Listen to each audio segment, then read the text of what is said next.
हम्म। जी भैया दिख रहा है। जी। दिखेगा दिखेगा अभी दिखेगा। देखो बच्चा लोग, आप लोग का प्रथम उल्लास का पूरा पीडीएफ है ना, बना के भेज दिया आप लोग को। हाँ, तो अभी तक हम लोगों ने सामान्य परिचय तो पढ़ा ही था, थोड़ा बहुत मोहम्मद साहब के विषय में, है ना, समय से लेकर उनकी कुछ विशेष उपाधि वगैरह, है ना, ये देख लिया। उसके बाद हमने जो है काव्य प्रकाश जो है इसका विभाजन क्रम क्या है, किसमें है, उल्लास में है कि अध्याय में है ना, ये सब देखा था, उल्लासों में है।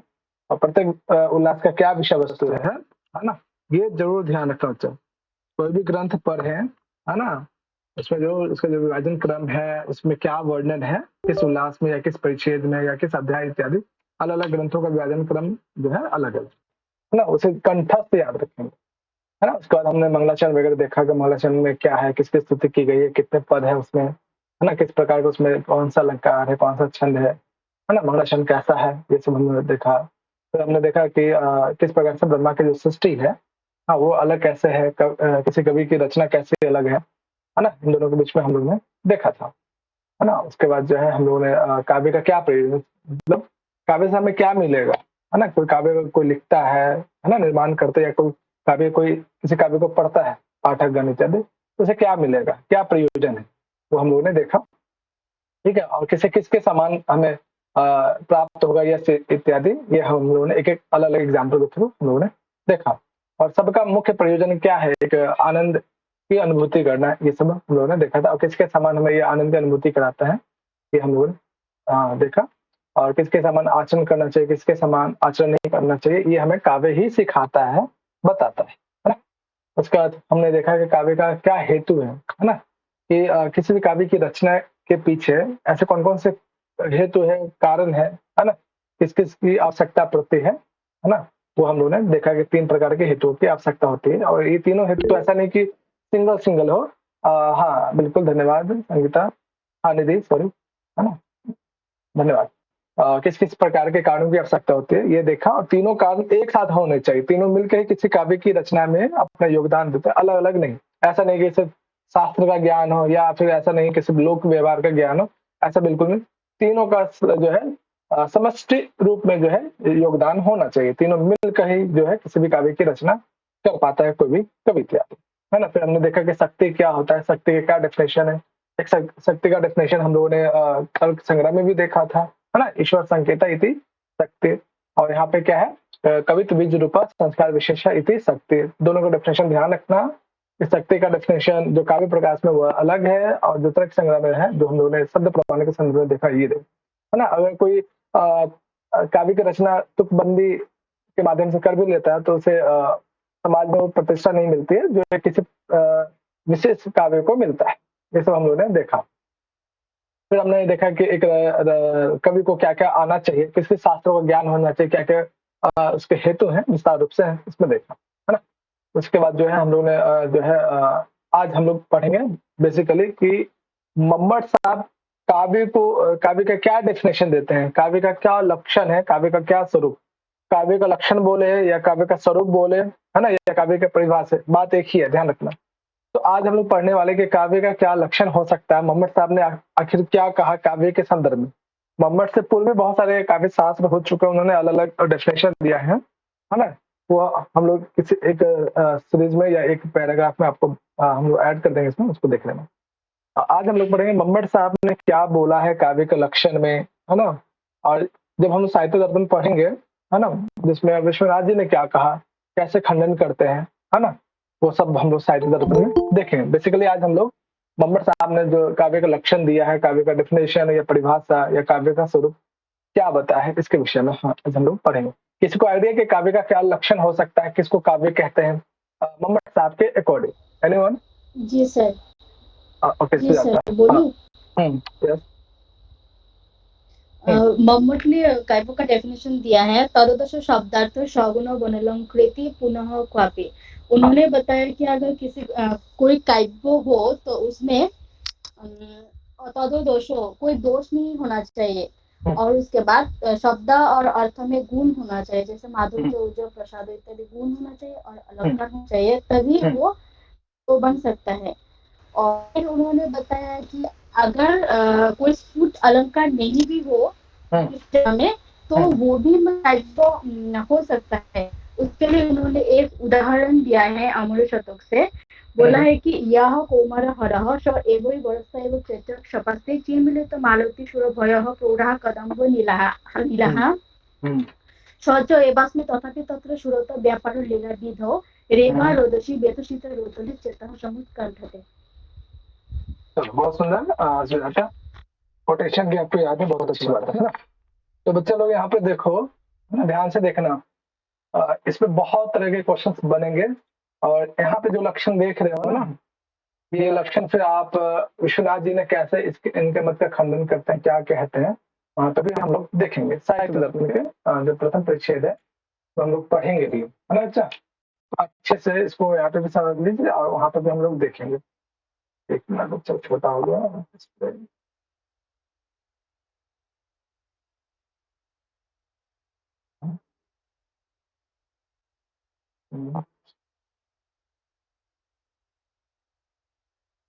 ये व्याकरण पास आ गया। एक मिनट बच्चा। देखो, अच्छा है ना। चलो दीपिका, काव्य जो लक्षण है नंबर साहब का, वो पढ़ना जरा। हम्म, तद्दोष तद्दोषो शब्दार्थो सगुण अलंकृति पुनः क्वापि। वेरी गुड, है ना बच्चा। तो ये जो लक्षण है, इसको कंठस्थ याद कर लीजिएगा कि इसमें काव्य का लक्षण दिया गया। अब आप सबसे एक प्रश्न है ना, इसमें कितने पद हैं? पदों को अगर तोड़ सकते हैं तो तोड़ के बताइए, कितने पद निकलेंगे इसमें, क्या क्या पद बनेगा?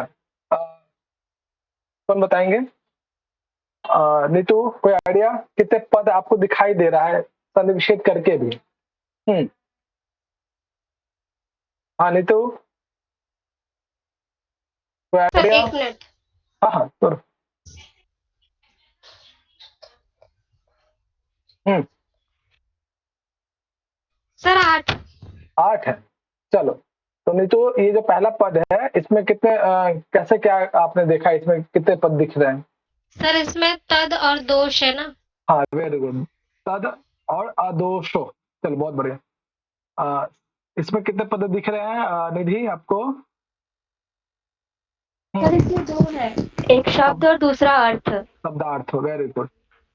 निहार जी। निहारिका, इस बारे में कुछ पद दिख रहे हैं आपको? इसमें कितने पद बन सकते हैं, या आपको दिखाई दे रहा है, या कोई संधि विच्छेद यहाँ पे पॉसिबल है, तो बताइए निहारिका। हाँ, सगुण सगुण। अच्छा, सगुण अलंकार संधि विच्छेद सही से करो, देखो कहाँ पे कैसे संधि विच्छेद हो सकता है। कहीं पे संधि विच्छेद का कुछ दिख रहा है आप लोग को इस पद में? मैं करूं एक मिनट, एक मिनट विशाल, एक मिनट, एक मिनट। हाँ बच्चा, कोई और नहीं इस पद को तोड़ सकते हैं? सगुण अनलंकृति। हाँ सगुणो अनलंकृति होगा। हाँ, सब यहाँ पे गुणों। संधि बता सकता है कोई कौन सी हुई है? चलो, कौन बताएंगे, है ना? हाँ, बताओ विशाल। भैया यहाँ पे क्या हुआ है ना, यहाँ पे अयादी संधि हो गई है। सूत्र है एचो एवा या वह। वेरी गुड, है ना बच्चा। और अगला पद क्या है? पुनः क्वापि, है ना। तो टोटल कितने होगा? 2 इसमें, है ना, शब्द और है ना, फिर सगुणों और अनंत अनंत प्रीति है। तो बच्चा ये बताओ कि इसमें शब्दार्थों का कौन कौन सा विशेषण है इसमें? शब्दार्थों पद का विशेषण क्या क्या है? शब्द और अर्थ। इस लक्षण में एक पहला पद आया तद। तद शब्द किसके लिए प्रयोग किया गया, ये भी बताना है ना। तत् या तद शब्द किसके लिए प्रयोग किया गया इस कोटेशन संधि विच्छेद किया ना आप लोगों ने? तद प्लस अदोषो हो। भैया क्या मैं भैया इसका काव्य के लिए। काव्य के लिए आया है, तद यानी काव्य। हाँ, काव्य, वेरी गुड, बहुत सुंदर। तो पहला प्रश्न बनता है कि इसमें कि हमें पता ही नहीं चला कि काव्य का लक्षण किसका लक्षण, तो इसके सर्वनाम पद यहाँ पे प्रयोग कर दिया गया है तद। तो तद शब्द यहाँ पे काव्य के लिए प्रयोग है, ये पहला ध्यान रखना। इस जो क्वेश्चन इसमें बन सकता है ना। दूसरा, जो आपने अदोषो बोला, शब्दार्थो बोला, या सगुणो, 3 पद है ना। एक तो अदोषो, है ना, एक तो अदोषो, दूसरा शब्दार्थो, है ना, और एक तीसरा सगुणो। इन तीनों में क्या संबंध है बच्चा? ये तीनों क्या है कि ये तीनों आपस में किसी से संबंधित है, किसी चीज से? किसी को आइडिया? आपने भाई ये जो तीनों है ना, ये जो तीनों है, ये दरअसल ये शब्द और अर्थ, शब्दार्थ की क्या है, ये विशेषण है। वेरी गुड, है ना बच्चा? ये जो है पूरा अदोष और अदोषो और सगुणो, ये सब शब्दार्थों यानी शब्द और अर्थ का विशेषण है, विशेषण पद है। ध्यान रखिएगा, इस कोटेशन में तत् शब्द काव्य के लिए प्रयोग किया गया है, और इसमें जो अदोषो और साथ में सगुणो, ये क्या शब्दार्थ हो यानी शब्दार्थ का विशेषण है, अदोष और सगुण। ध्यान रखेंगे, ये दूसरी बात बहुत इंपॉर्टेंट है। पुनः उसके बाद एक शब्द है इसमें अनन अनन अनन कृति। इसका क्या मतलब होता है बच्चा? अनन कृति पुनः क्वापि है, क्या मतलब इसका? हाँ, कोई आइडिया बच्चा, किसी को? भैया अलंकृति पुनः क्वापि का अर्थ होगा, तो रचना होता है ना? क्या होता है? नहीं, अलंकृति पुनः क्वापि का अर्थ होगा कि कहीं कहीं अलंकार हो तब भी और ना हो तब भी। हाँ, यानी अलंकार रहित या अलंकार सहित। पुनः क्वापि, कभी कभी, है ना, अलंकार भी हो, हाँ, कभी कभी अलंकार भी हो, कभी कभी अलंकार ना भी हो, है ना। तो बच्चा ये कह रहे हैं कि तत् अदोषो शब्दार्थो सगुणो अनंकृति पुनः क्वापि। ये कह रहे हैं कि बच्चा देखो, काव्य वही है, ऐसे कह रहे हैं मम्मट साहब, कह रहे हैं काव्य में हम लोग क्या प्रयोग करते हैं? दो चीज तो होता है, एक शब्द होता है और इन शब्द से जो हमें अर्थ का ज्ञान होता है, ये दो ही चीज होते हैं ना बच्चा काव्य में, शब्द और अर्थ की प्रधानता होता है। ये कह रहे हैं कि शब्द और अर्थ दोनों ऐसे प्रयोग होने चाहिए, ऐसे शब्द और उन शब्द का जो अर्थ हमें ग्रहण होगा, ऐसे शब्दों का प्रयोग करना चाहिए, है ना, या ऐसा शब्दार्थ का प्रयोग होना चाहिए जिसमें क्या हो, अदोष, है ना। अदोष का मतलब क्या बच्चा? दोष का मतलब दोष, अदोष का दोष ना हो, हाँ, उसमें किसी प्रकार का दोष ना हो, किसी प्रकार का दोष ना हो, है ना। कह रहे ऐसे शब्दार्थ यानी काव्य में प्रयोग होने वाले ऐसे शब्दार्थ जिनमें कोई दोष ना हो, है ना, लेकिन सगुणो हो, सगुण का मतलब गुण, सपद लगे गुण के साथ, यानी गुण युक्त, दोष रहित हो, दूसरा गुण सहित हो, गुण का होना जरूरी है, ध्यान रखिएगा। काव्य वही है जिसमें किसी प्रकार का दोष ना हो लेकिन उसमें गुण हो। आगे अनंकृति ही पुनः क्वापि, और उस काव्य में, है ना, अलंकार भी हो, अलंकार हो भी और अलंकार ना भी, है ना, यानी अलंकार सहित हो तब भी काव्य माना जाएगा, अलंकार नहीं भी है तब भी काव्य माना जाएगा, है ना। अनंकृति पुनः क्वापि, ये क्या विशेषण है ना, शब्दार्थों का विशेषण है कि काव्य में अगर अलंकार है तब भी अच्छा, अलंकार नहीं है तब भी काव्य की कोई हानि नहीं होगी, वो काव्य ही माना जाएगा। इसके लिए विश्वनाथ जी ने बहुत अच्छा एग्जाम्पल भी देते हैं, है ना, वो आगे हम लोग साहित्य दर्पण में पढ़ेंगे भी। तो यहाँ पे मम्मट साहब ने कहा है कि वही काव्य हो सकता है जिसमें जो शब्दार्थ है उसमें किसी प्रकार का दोष ना हो, गुण, कोई ना कोई गुण होना चाहिए। गुण हम लोग पढ़ेंगे, माधुर्य गुण, प्रसाद गुण, ओज गुण, है ना, वो सब साहित्य दर्पण में भी पढ़ेंगे, यहाँ भी पढ़ेंगे, है ना। तो अलग अलग गुण होते हैं, है ना, गुण होना चाहिए। हाँ बच्चा, बोलो बोलो। गुण कितना टाइप्स का होता है? गुण कितना टाइप्स का अलग अलग आचार्यों ने अलग अलग गुण माने हैं, गुणों की संख्या को लेकर मतभेद अलग अलग आचार्यों को लेकर, है ना, कोई 5 मानते हैं, कोई 3 मानते हैं, है ना, आगे हम लोग देखेंगे, है ना। तो देखो यहाँ पे मुख्य रूप से 3 गुण होते हैं, हाँ, जो सब मानते हैं, माधुर्य, प्रसाद और ओज, है ना। अब यहाँ पे ध्यान ये भी रखना है कि उस काव्य में जो शब्दार्थ के माध्यम से जो अलंकार अनुभव हो रहा हो, वो अलंकार रहित भी हो, अलंकार होना है ना होना, है ना, वो भी तब भी काव्य माना जाएगा, नहीं है तब भी काव्य माना जा सकता है ना। ऐसा जो है मम्मट साहब कहते हैं, इसको लेकर बहुत खंडन करते हैं कि मम्मट साहब, जब हम लोग पढ़ेंगे प्रथम परिचय में कि कैसे इसमें कौन सा दोष बताते हैं, है ना, वो दोष भी देखेंगे, है ना, वो साहित्य दर्पण में विषय वस्तु बहुत विस्तार हो जाएगा, इसलिए यहाँ पे विश्वनाथ जी को यहाँ पे हम लोग नहीं देख रहे। जब वहां पढ़ेंगे तो मैं पूछूंगा बच्चा तत् शब्द यहाँ किसके लिए है, अदोष पद में कौन सा। हाँ, एक चीज और देख लो, ध्यान रखना, अदोष पद में कौन सा मतलब समास दिख रहा है आप लोग को? और बोलो बच्चा। आदोष पद में, हाँ मैं बताऊं भैया? अ- भैया यहाँ पे नए तत्पुरुष समास है। हाँ वेरी गुड बच्चा, ये कह रहे हैं नया समास है ना, नया तत्पुरुष समास। और एक चीज और ध्यान रखना है कि आदोष क्या पूर्ण रूप से जो जिसमें दोष ना हो, क्या सिर्फ वही काव्य माना जाएगा या थोड़ा बहुत दोष हो तब भी काव्य माना जाएगा? बताओ। मम्मट साहब ने यहाँ पे आदोष का मतलब क्या पूर्ण रूप से दोष रहित माना है, या थोड़ा बहुत दोष भी हो तो काव्य माना जा सकता है? मम्मट साहब ने कौन सा अर्थ लिया है यहाँ पे आदोष का? सर पूर्ण रूप से दोष रहित सर। अच्छा, पूर्ण रूप से नहीं, दोष। पूर्ण रूप से नहीं, यहाँ पे इच्छा किया है। हाँ बच्चा ध्यान, यहाँ पे अगर आप इंटरव्यू इच्छा दर्द लिया है यहाँ पर। हाँ इंटरव्यू वगैरह में जाएंगे तो प्रश्न पूछेगा बच्चा यहाँ पे जो अदोष है तो इसका मतलब क्या पूर्ण रूप से दोष रहित होना चाहिए, या उसमें थोड़ा बहुत भी अगर काव्य में अगर दोष है तो माना जा सकता है काव्य?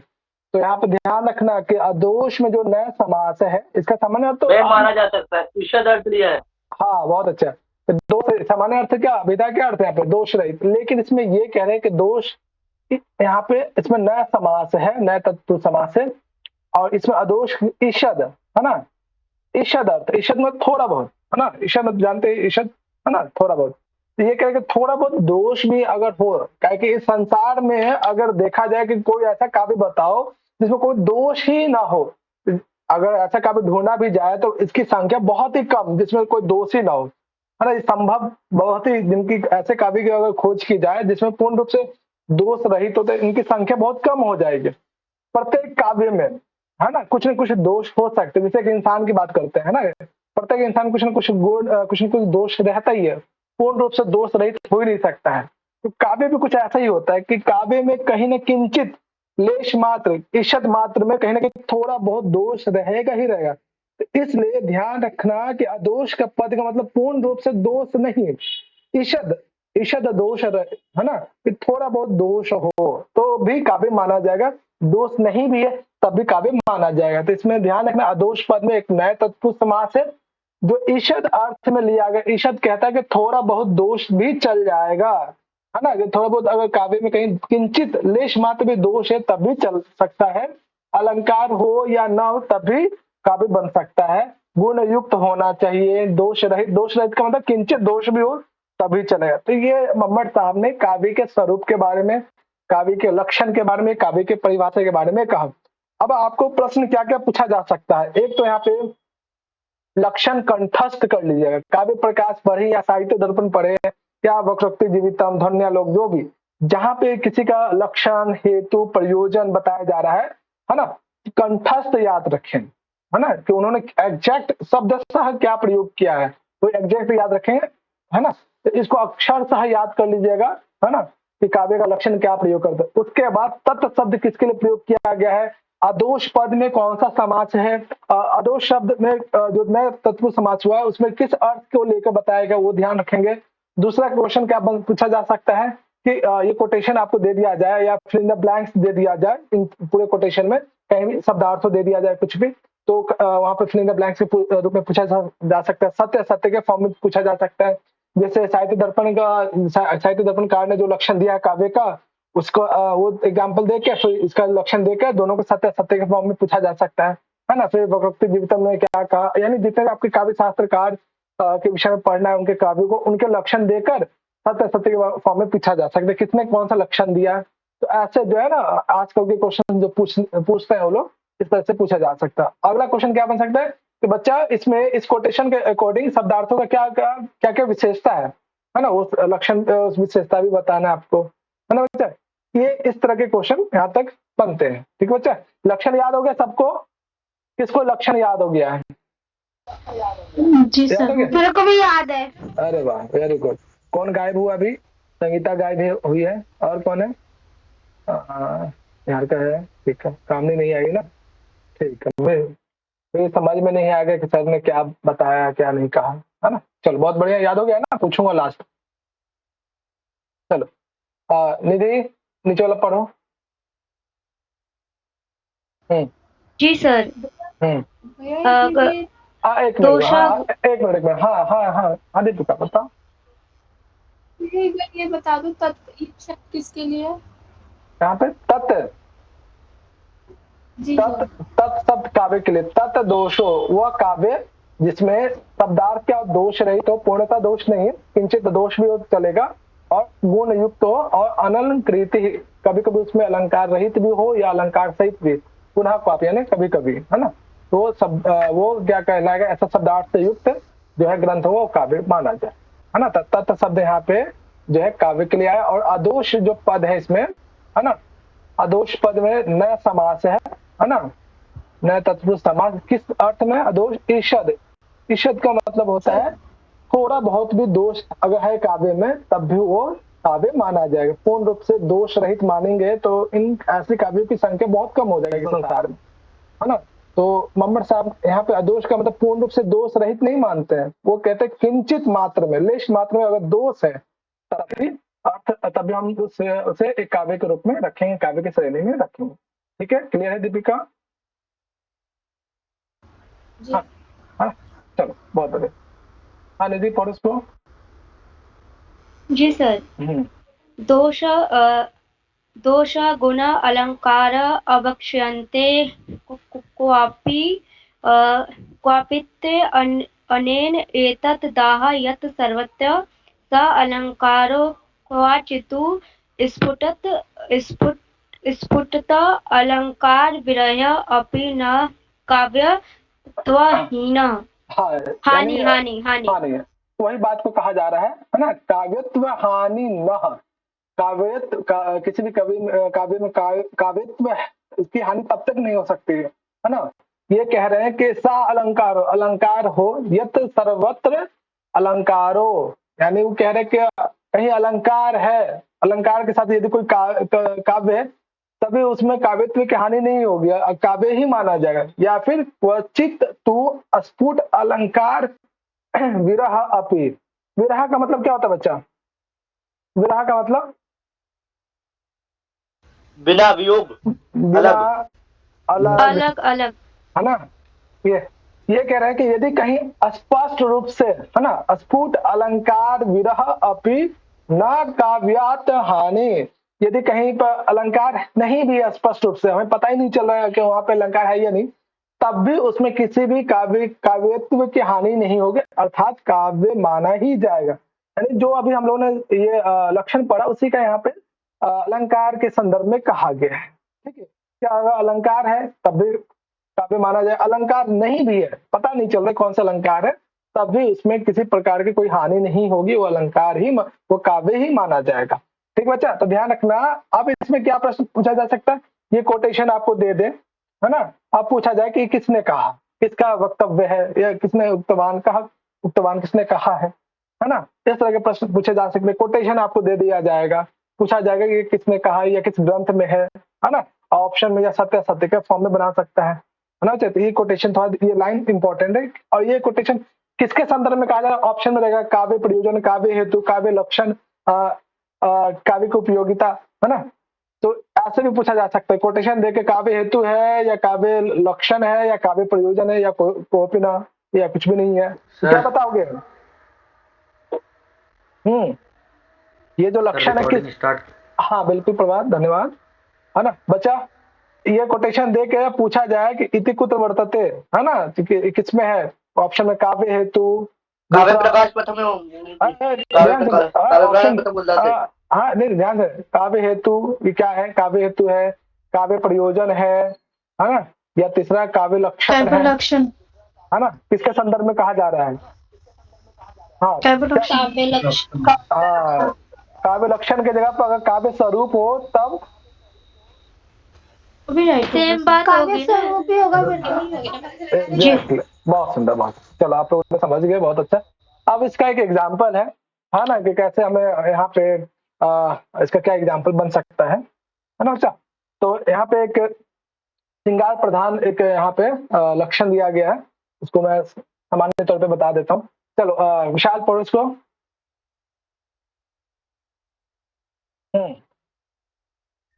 जी भैया। हाँ, यह कौमारहरः सा एव हि वदस्ता एवं चषपा से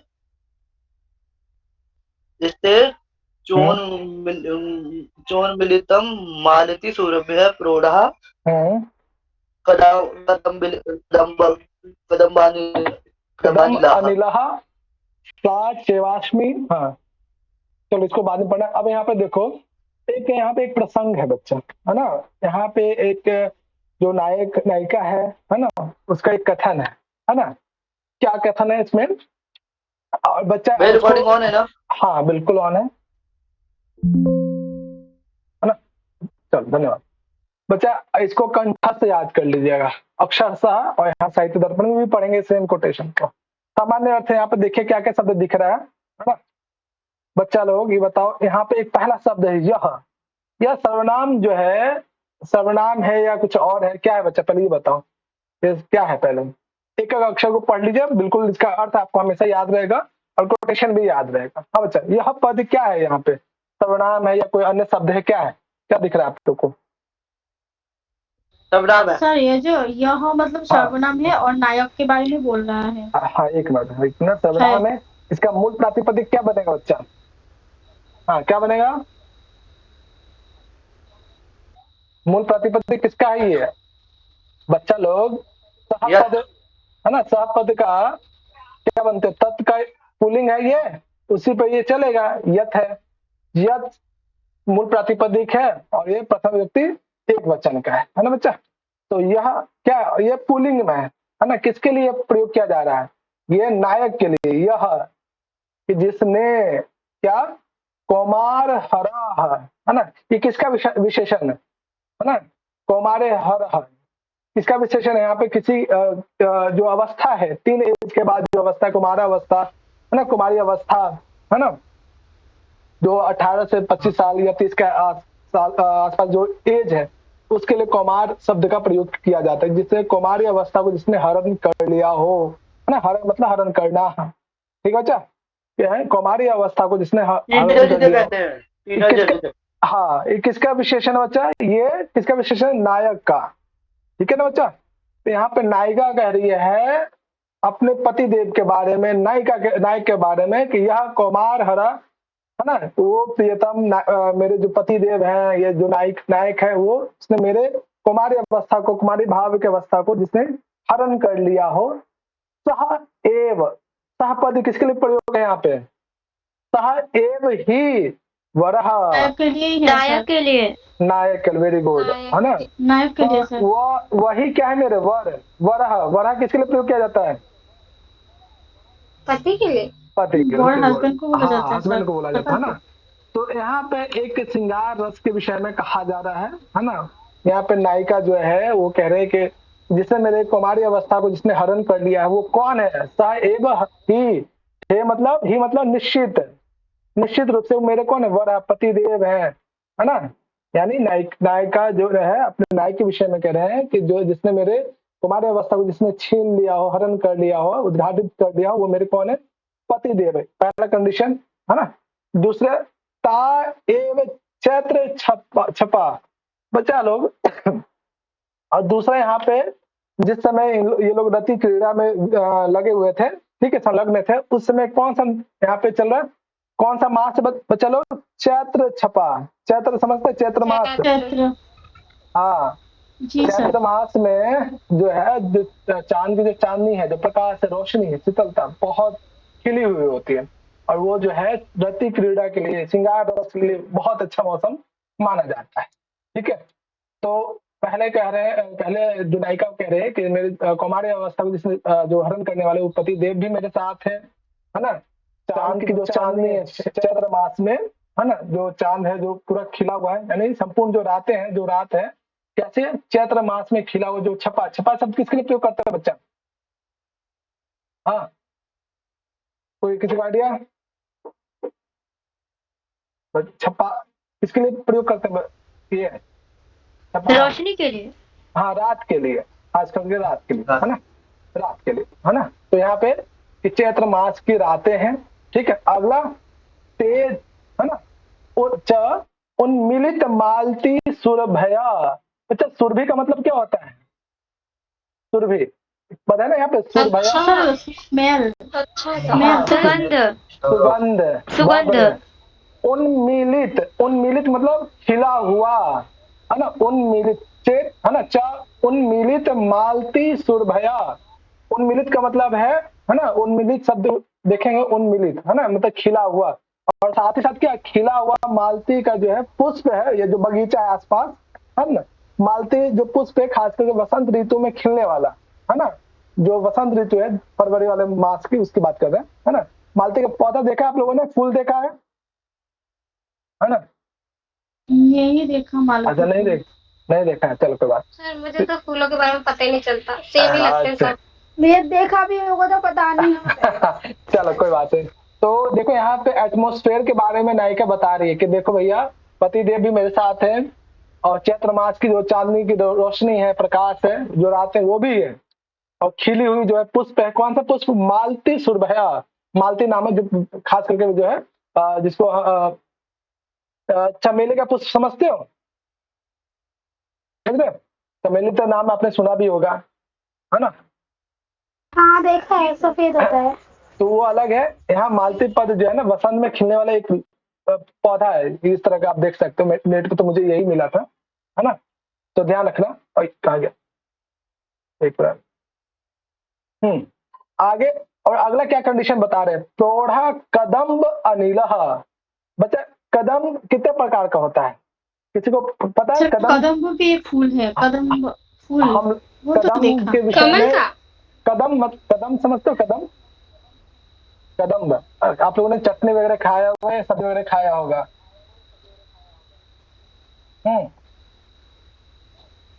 किसी को कदम नहीं समझ, कदम एक प्रकार का भोज्य पदार्थ भी है, एक इस तरह का आप देख सकते हो, है ना, इस तरह का कदम होता है, सर उसकी ये तो चटनी फूल है ना। हाँ, लेकिन इसकी चटनी भी बनती ये है, तो फूल है ना। हम लोगों ने खाया भी है ना। हाँ, एक प्रकार का पुष्प है ना, बिहार के लोग या शायद बंगाल में भी जानते होंगे कदम को। तो आप लोगों ने जब इसको मेघदूत, खाया जाता है क्या? हाँ, चटनी बहुत अच्छा बनता है, हम लोगों ने खाया है इसको। अच्छा ये बताओ, हाँ मैं नहीं जानती। ये सब चला जाता है जब पौधो हो जाता है तब हाँ, और ये हम लोगों कहा ने, जाता है। हाँ बिल्कुल। बच्चा लोग बताओ, क्या मेघदूत में कदम के बारे में कहीं वर्णन है क्या? यदि किसी ने मेघदूत पढ़ा हो, अभी सिलेबस में तो नहीं है, लेकिन मास्टर्स में या बीए में कहीं ना कहीं तो आप लोगों ने पढ़ा भी होगा। कदम के बारे में क्या कहा गया? दो प्रकार के कदम आपने पढ़ा होगा वहां पे, दो प्रकार के कदम होते हैं, है ना, एक वर्षा ऋतु में खिलने वाले, एक वसंत ऋतु में खिलने वाले, है ना, एक पुष्पक होता है, एक धूली जी सर कमल जी। कदम होता है ना। तो ये कह रहे कि देखो भैया, कदम अनिला, है ना, कि साथ ही साथ जो है कदम क्या है, एक काम उत्तेजना को बढ़ाने वाला, कैसा कौन सा कदम, धूलिक जो कदम होता है ना, काम भावना श्रृंगार रस को बढ़ाने वाला, प्रौढ़ कदम अनिलह, यानी कदम, धूली कदम से युक्त हवा भी बह रही है। मतलब पूरा एक श्रृंगार रस के लिए, एक रति क्रीड़ा के लिए जो पूरा एक माहौल चाहिए, एक वातावरण सब स्थित है। ठीक है बच्चा, यहाँ पे जो नायिका बता भी रही है। आगे देखो, ये क्लियर बच्चा, कोटेशन अक्षरशः याद रखेंगे बच्चा, अक्षरशः याद नहीं भी होता है तो शब्द विशेष को ध्यान रखिए, ये शब्द हम लोगों ने कहाँ पढ़ा था, किस संदर्भ में पढ़ा था, है ना। और साथ ही अनिल का मतलब क्या होता है बच्चा? अनिल का मतलब पवन सर भाई, हवा। हाँ, पवन, है ना। यहाँ पे ध्यान रखिएगा, यहाँ से यह पद किसके लिए है, सह पद किसके लिए है, वह पद किसके लिए, वैसे बस सिखा रहा हूँ, मतलब ऐसे अक्षरशः याद भी होगा, अर्थ भी ध्यान रहेगा, है ना। तो आप एग्जाम में कोटेशन को देखोगे तो याद आएगा, अच्छा हम लोगों ने क्लास में पढ़ा था, इसका अर्थ ये है, तो ये कहानी था, है ना। चलो, यहाँ पे तोड़ तोड़ के पढ़ाने का उद्देश्य यही कि कोटेशन याद रहे, चीजें आपको याद रहे, किस संदर्भ में हम लोगों ने पढ़ा था। आगे देखो, आगे वो क्या कहती है ना, बहुत मजा भी आएगा इसमें। चलो बच्चा, चलो संगीता पढ़ो उसको।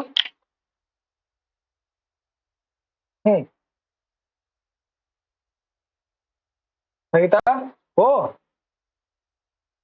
चल रही है, चलो दीपिका पढ़ना इसको। सा चैव अस्मि तथापि तत्र सूरत्प्रकार लीलाविधौ प्रेमा रोदसी वेत्सि तरुणतले चेतः समुत्पद्यते। हाँ देखो बच्चा, क्या है, सहा सा च एव अस्मि। बच्चा, अस्मि पद किसके लिए प्रयोग किया जा रहा है यहाँ पे? सर नायिका के लिए। नायिका के लिए। और सा पद किसके लिए है? नायक नायिका के नहीं, नायक नहीं। नायिका के लिए नायिका के लिए नायक कौन बोला? नायिका नायिका सा है उसमें। नायक नहीं नायिका बोला है। है।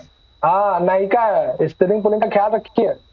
सा चेव एव अस्मि, चेवास्मि यानी मैं भी वही हूँ। मतलब वो अपने बारे में कह रही है कि देखो एटमॉस्फेयर पूरा बिल्कुल है ना, वातावरण भी सब चीज वैसा ही है ना। रति क्रीड़ा के लिए श्रृंगार रस के लिए मेरे पति भी मेरे साथ ही है, मैं भी उनके साथ हूँ, है ना। तथापि तत्र सूरत व्यापार लीला विधो। हाँ, लीला मतलब वही काम क्रीड़ा के लिए, रति क्रीड़ा के लिए, ये जो संपूर्ण जो चीजें हैं वो सब चीज वहां पे उपलब्ध है ना। सब चीज जो हवा बहुत अच्छी बह रही है ना। उसके बाद जो है जो चैत्र मास की जो चांदनी की रोशनी वो भी है, पति जी भी मेरे साथ है, नायक भी मेरे साथ ही है, मैं भी उनके साथ हूँ, है ना। सूरत व्यापार लीला विधो, है ना। तो ये ऐसा पहली बार नहीं हो रहा है ना। वो बहुत पहले भी रति क्रीड़ा उन्होंने किया है, तो उसी चीज को महसूस कर रहे हैं। और साथ ही साथ रेवा रोदसी, रेवा का मतलब क्या है बच्चे यहाँ पे? रेवा का मतलब क्या है? रेवा रोगी, सर नदी का नाम है क्या? हाँ नदी? नर्मदा नदी का नाम रेवा भी आपको प्राप्त होता है।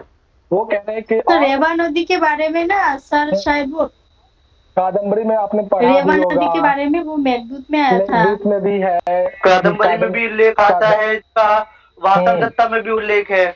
बिल्कुल बिल्कुल जी ठीक है। चलो वो रेवा रोध से, और साथ ही साथ रेवा नदी यानी नर्मदा नदी के तट पे, है ना।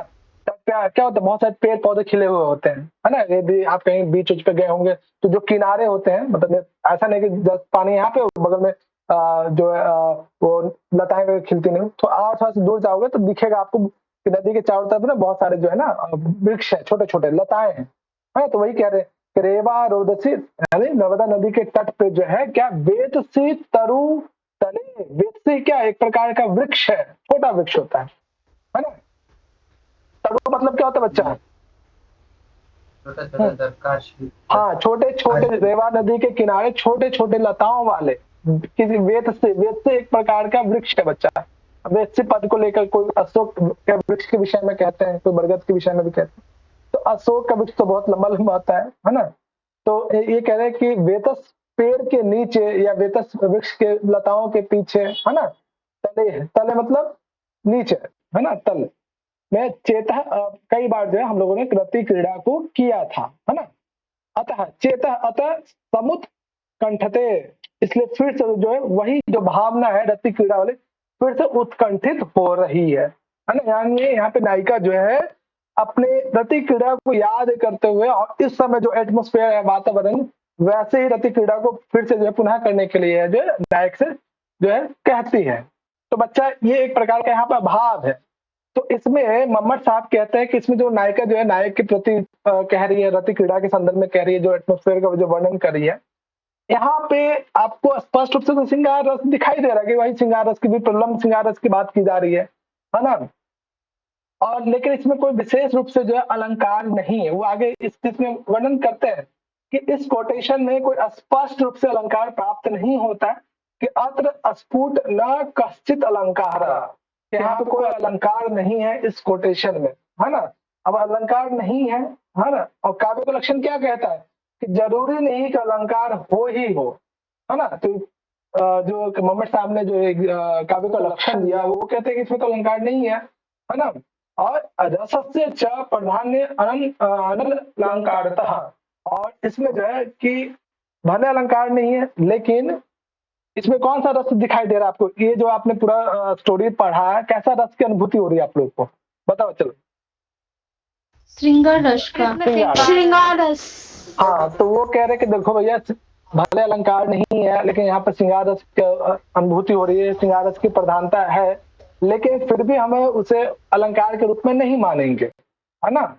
तो इसी बात को आगे भी कहते हैं, है ना, रसस्य च प्राधान्य, रस की प्रधानता होने पर भी हम इसे अलंकार के श्रेणी में नहीं रखेंगे, क्योंकि रसवद अलंकार तभी हम मानेंगे, है ना। रसवत अलंकार एक श्रेणी है, एक टाइप है कि जब रस जो है प्रधान रूप से न होकर गौण रूप में हो, है ना। गौण रूप से अगर कोई रस है तब हम उसे रसवत अलंकार मान सकते हैं, लेकिन इसमें तो स्पष्ट रूप से कोई अलंकार ही नहीं है। यहाँ पे मुख्य रूप से हमें रस की अनुभूति हो रही है ना बच्चा। तो रस से प्रधान से, है ना। तो ध्यान रखना। तो इसमें मोहम्मद साहब कह रहे कि इस कोटेशन में, है ना, क्या है बच्चा, किसी प्रकार का कोई दोष नहीं है ना, और साथ ही साथ इसमें अलंकार नहीं भी है तब भी हम इसे उत्तम श्रेणी के काव्यों में रख सकते हैं, है ना। और इसमें कोई स्पष्ट अलंकार नहीं, एक रस की प्रतीति हो रही है।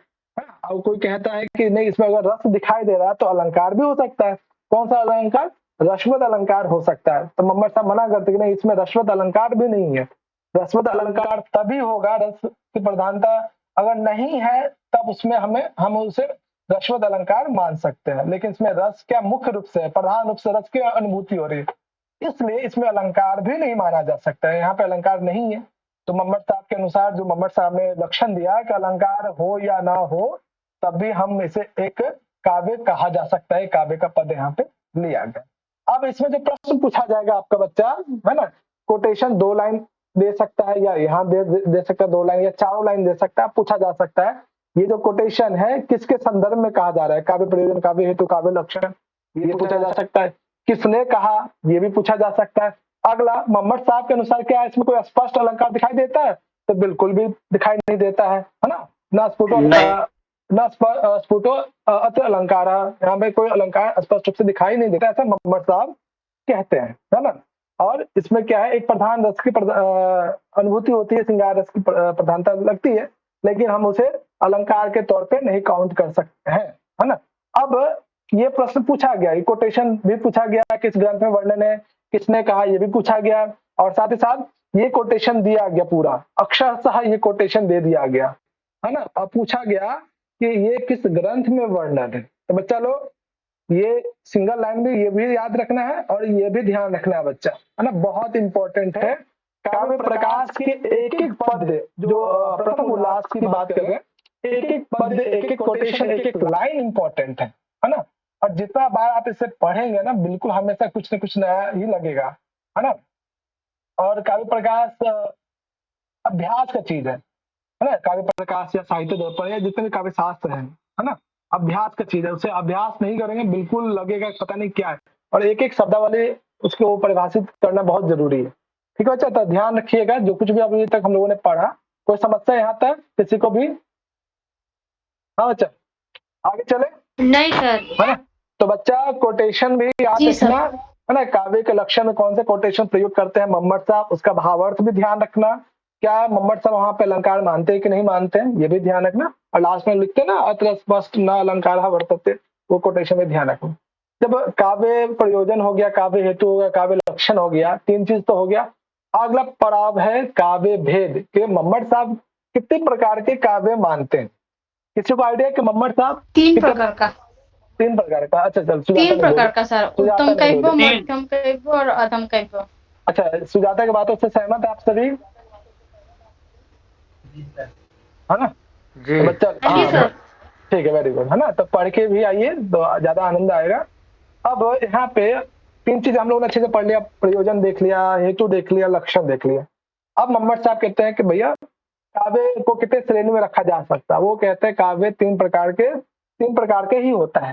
मोहम्मद साहब 3 प्रकार के मानते हैं। अन्य क्या क्या मानते हो हम लोग आगे पढ़ेंगे, है ना। तो आत्मिक दृष्टिकोण से भी पढ़ेंगे। तो यहाँ देखिए, है ना, चलो निहारिका पढ़ो इसको, इस लाइन को, फर्स्ट लाइन को।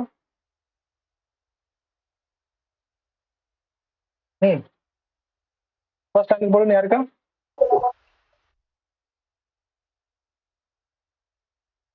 निहारिका आपकी आवाज नहीं आ रही। हाँ, इदम उत्तमम तदीशानि व्यंग्य वाच्याद ध्वनि बुद्ध कथिता है। बहुत सुंदर बच्चा। इस कोटेशन को लेके इतना बार हर एग्जाम में, हर अलग अलग एग्जाम, जो संस्कृत रिलेटेड एग्जाम में कई बार पूछा गया इसमें, है ना। तो इसमें कितने पद आप लोगों को दिखाई दे रहा है इस कोटेशन में? क्या क्या पद आप लोगों को दिखाई दे रहा है, बताना, कौन बताएंगे? प्रभात बाबू, क्या क्या पद दिख रहे हैं आपको? संधि विच्छेद कर सकते हो, संधि विच्छेद कर लीजिए। हाँ, इदम उत्तम अति शयना, इदम उत्तम अति अतिशयनी, उत्तमम हाँ। अतिशयना शयनी व्यंग्ये वाच्यात् ध्वनिर्बुद्धा कथिता। कितने काउंट करो, कितने पद दिखे? एक हाँ काउंट करो सर, थोड़ा। एक तो इदम है सर, उसके बाद उत्तम है सर 2 है, और अतिशयनी 3 है। कितने? 8 है ना? 8 है। तो बच्चा इसमें कोई सर्वनाम दिख रहा है आप लोग को कहीं भी? सर्वनाम इदम इदम इदम, बहुत सर सुंदर। हाँ सर, ये उत्तम काव्यों को ना ध्वनि काव्य भी कहा गया। हाँ हाँ, अभी अभी अभी आते हैं, है ना? सब बताएंगे, है ना? कुछ आप लोग को एक्स्ट्रा बताना था। चलो पढ़िए। तो यहाँ पर आपने सर्वनाम पहचान लिया इदम। बच्चा इस इदम पद किसके लिए आया था? मेरे लिए, आपके लिए, हम किसके लिए प्रयोग किया गया? काव्य के लिए है, काव्य के लिए। Very good. तो पहला प्रश्न यहीं से यही बनता है। जैसे यहाँ पे हम लोगों ने तद शब्द देखा कि तद शब्द किसके लिए आया है? काव्य के लिए। उसी प्रकार से इदम पद भी किसके लिए आया है? काव्य के लिए, काव्यम के लिए प्रयोग, है ना? इदम पद काव्य के लिए प्रयोग किया। बहुत सुंदर। अगला पद है उत्तमम, है ना? उत्तमम हम अभी देखें उत्तमम पद क्या होता है ना? अतिशयनी, है ना? व्यंग्य वाच्यात, वाच्यात में हाँ निधि, वाच्यात में कौन सी व्यक्ति दिखाई दे रहा है आपको? बताओ, वाच्यात पद में कौन सी व्यक्ति है? सुजाता लिखने दो। नहीं चतुर्थी है सर। अच्छा चतुर्थी है सर, मुझे नहीं पता इसका। अच्छा सर पंचमी है ना? हाँ, पंचमी एक वचन है, रामात की तरह रूप बना है। सीधी सी बात। अब तृतीया जो है ना, नहीं है बच्चा, ध्यान रखिएगा। चलो, वाच्यात, है ना? व्यंग्य है, अतिशयनी, ध्वनि, बुद्धा। एक शब्द है यहाँ पे बुद्धा। बुद्धा का मतलब क्या समझते हैं? बुद्धा, हाँ बुद्धा यानी कि ज्ञानी, ज्ञानी। तो यहाँ पे ज्ञानी बुद्धा, शब्द ज्ञानी। हाँ सामान्य तौर पे आप क्या जानते हैं? ज्ञानी, विद्वान, है ना? लेकिन मोहम्मद साहब यहाँ पे बुद्धा शब्द का क्या अर्थ बताते हैं? मोहम्मद व्याकरण। हाँ बच्चा ध्यान रखना। अभी हम लोग इसको हाँ, तो बच्चा लोग अभी इसमें क्या क्या क्वेश्चन, एक तो कोटेशन आपको दे देगा, है ना? इदम पद किसके लिए है वो ध्यान पूछेंगे। बुद्धा पद किसके लिए प्रयोग किया है वो पूछेंगे, ठीक है? कोटेशन देके किसने कहा है। अब इसका सामान्य अर्थ क्या होता है? वो कहते हैं कि काव्य का जो भेद है वो 3 प्रकार का ही काव्य मानते हैं। कौन मानते हैं 3 प्रकार का? मोहम्मद साहब। मोहम्मद साहब कहते हैं भैया 3 प्रकार का ही काव्य हो सकता है।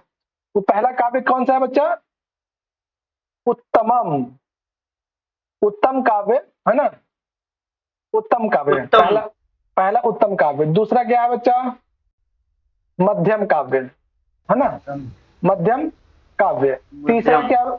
अधम काव्य। ये 3 प्रकार के ही अधम काव्य, है ना? और ये श्रेणी याद रखिएगा। ये जो अरेंज फॉर्म है ना, उत्तम काव्य, मध्यम काव्य और अधम, है ना? अधम काव्य, ध्यान रखना, अधम लिखा हुआ है, धम। अब उत्तम काव्य का दूसरा नाम भी है। मोहम्मद साहब ने उत्तम काव्य का दूसरा नाम भी बताया है। क्या है उत्तम काव्य का दूसरा? उत्तम काव्य का ध्वनि, है ना? ध्वनि काव्य। बहुत अच्छा। उत्तम काव्य का दूसरा नाम क्या बच्चा? ध्वनि काव्य। ध्यान रखिएगा, है ना? ध्वनि काव्य। अब इसका सामान्य अर्थ देखिए क्या दिखाई दे रहा है ना? तो देखो, बुद्धा कथ्यतः, है ना? विद्वानों ने उत्तम काव्य को ध्वनि काव्य भी कहा है। किस प्रकार के विद्वानों ने? बुद्ध, वैयाकरणों। ध्यान रखिएगा क्या क्या है यहाँ पे? वाच्यात, है ना? वाच्यात व्यंग्य अतिशयनी। अब एक शब्द है यहाँ पे अतिशयनी। अतिशयनी का अर्थ क्या होता है बच्चा? अतिशयनी का मतलब क्या? एक पद है ना, ज्यादा, बहुत ज्यादा, सर बढ़ा चढ़ा के कहना। बढ़ा चढ़ा के नहीं सर, मतलब है हाँ हाँ, यहाँ पे बोला गया है कि अलंकार भी उसमें बोला गया है कि यहाँ पे बाह्य अर्थ से ज्यादा, मतलब मुख्य अर्थ से ज्यादा व्यंग्य अर्थ अधिक चमत्कारी होता है। हाँ देखो, अतिशयनी का मतलब अधिक प्रभावशाली। एक एक शब्द का अर्थ समझ लीजिएगा, है ना? अतिशयनी का मतलब अधिक प्रभावशाली, है ना?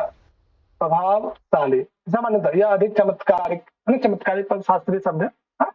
तो ये क्या कह रहा है बच्चा? अतिशयनी, व्यंग्य, वाच्यात, किससे अधिक प्रभावशाली होना चाहिए? वाच्यात, व्यंग्य। अब दो पद है इसमें, वाच्य क्या होता है और व्यंग्य क्या होता है ना बच्चा? अब इस दोनों शब्दों को समझना बहुत जरूरी है ना बच्चा? बच्चा वाच्य सामान्य तौर पे किसको कहते हैं? आप लोग क्या समझते हैं वाच्य क्या क्या मतलब? हाँ? कोई भैया वाच्य रुको यानी रुको कि रुको कहे जाने योग्य। हाँ, कहे तो व्यंग्य भी कहे जाने योग्य होता है, ऐसा कोई अतिव्याप्ति दोष लग रहा है आप में? हाँ बताओ बच्चा, ध्यान रखना बच्चा, एक चीज जो अभी मैं बताऊंगा आप लोग को। हाँ देखो यहाँ पे, इसको यहाँ पे पढ़ लीजिए, आगे भी हम लोग पढ़ेंगे, है ना? 3 प्रकार के शब्द होते हैं काव्य शास्त्रों में, है ना? आप लोग को ध्यान दिया रहा होगा, वाचक, है ना, लाक्षणिक, है ना, और व्यंग्यार्थ। व्यंजक। व्यंजक व्यंग्यार्थ नहीं, व्यंग्यार्थ उसका अर्थ हो जाए। इस 3 प्रकार के शब्द के भी 3 अर्थ होते हैं, है ना? वाच्यार्थ ना बच्चों, फिर लक्ष्यार्थ होगा, सच लिखा क्यों नहीं हुआ? लक्ष्यार्थ और व्यंग्यार्थ, ठीक है बच्चा? अब इस शब्द के 3 अर्थ होते हैं। इस शब्द को 3 अर्थ किस शब्द शक्ति के द्वारा ग्रहण कर सकते हैं, है ना? तो शब्द व्यापार या शब्द शक्ति 3 प्रकार का होता है। ये सब बेसिक है बच्चा, आगे बहुत काम आएगा, है ना? तो वाच्यार्थ को समझने के लिए जिस शक्ति की, जिस व्यापार की आवश्यकता होती है, उसे हम अभिधा शक्ति कहते हैं। ये द्वितीय उल्लास पढ़ेंगे या द्वितीय परिच्छेद पढ़ेंगे, उसमें सब पढ़ना है। अब यहाँ पे थोड़ा सा संक्षेप रूप में देख लीजिए। अभिधा लाक्षणिक शब्द के अर्थ को समझने के जिसकी आवश्यकता पड़ती है उसको कहते हैं लक्षणा शब्द शक्ति, है ना, जो बहुत इंपॉर्टेंट है। और व्यंजक यानी व्यंग्यार्थ को समझने के लिए जिस शब्द की आवश्यकता होती है उसको व्यंजना कहते हैं, व्यंजना शब्द शक्ति। बच्चा तीनों अलग अलग चीजें हैं, शब्द अर्थ और उसके जो शब्द व्यापार या शब्द शक्ति, 3, ये अच्छे से कंठस्थ रखना बच्चा लोग, है ना? कहाँ पे वाचक आएगा, कहाँ पे वाच्यार्थ आएगा, कहाँ पे अभिधा आएगा, तीनों अलग है ना?